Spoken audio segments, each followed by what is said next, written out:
अस्सलाम वालेकुम दोस्तों, धमाकेदार तकरार ड्रामे जी नेक्स्ट एपिसोड जी कहानी खणी आयासीं। छा नेक्स्ट एपिसोड में वक़्त के मूसा अमीर अगवा करे खणी वेंदा, छा गुलनि खे अकबर वारा अगवा करे खणी वेंदा ऐं सिजावल ख़ान छा नेक्स्ट एपिसोड में अचण सां ई जेको आहे शेर अली सां वञी मुहाॾो अटकाईंदो ऐं नवाब खान नई वरी कहिड़ी चाल खेॾण वारो आहे, सॼी कहाणी ॿुधाईंदासीं इन नंढड़े वीडियो में। इन खे आख़िर ताईं ॾिसंदा ऐं थी सघे त शाहिद खुसो भी लोग यूट्यूब चैनल के भी ज़रूर सब्सक्राइब कंदा। दोस्तों हलूं था पंहिंजी कहानी जी तरफ़। दोस्तों पहिरीं ॻाल्हि त मां तव्हांखे हिकिड़ी वाज़े करे ॿुधायां, हाणे जेको आहे नवाब खान वॾियूं चालूं खेॾंदो, लेकिन शेर अली जेको आहे सम्झण जी कोशिशि करे वेंदो, लेकिन शेर अली खे इहा बि ख़बर आहे त मां सिधी गेम खेॾंदो आहियां ऐं इहा सिजावल ख़ान सम्झी वेंदो आहे त सॼियूं चालूं नवाब खान जो आहिनि ऐं गुलाण बि पादर खाईंदो ऐं अकबर वरी शेर अली खां वञी धमकियूं खाईंदो ऐं गुलाण अकबर वारनि खां जेको आहे अगवा करे खणी वेंदा ऐं वक़्त खे पकड़ण जी कोशिशि कंदा मीर ऐं मूसा वारा ऐं दरिया ख़ान सां हू सलाह कंदा त हाणे इहो कमु इहो मसइलो कीअं निपटायो वञे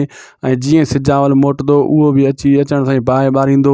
लेकिन हिकिड़ी तव्हांखे मां ॻाल्हि ॿुधाए छॾियां, हिननि अवाम खे बेवकूफ़ सम्झो आहे, पलाल खे बाहि ॾेई पोइ चवनि था त सॼो फ़सुलु सड़ी वियो। छा सिंध अवाम बेवकूफ़ आहे, चरी आहे, उन्हनि खे ख़बर न आहे सुको पलाल ॿ भरियूं उन्हनि खे बाहि ॾेई करे ऐं कची कणिक बि थी आहे ऐं गुलनि लूसी वरी चए थो त मां सॼे मुल्क खे बाहि ॾेई आयो आहियां। छा हाणे सिजावल पलाल खाईंदो आहे? दोस्तों इहो बि तव्हां ज़रूरु ॿुधाईंदा त कहिड़ियूं न ग़लतियूं कयूं वेंदियूं आहिनि ऐं तव्हांखे इहो ॿुधाईंदो हलां। दोस्तों हाणे शेर अली जी ख़ासि करे काफ़ी जेका सीन आहिनि सभ खां वधीक शेर अली जा तव्हांखे ॾिसण वटां मिलंदा।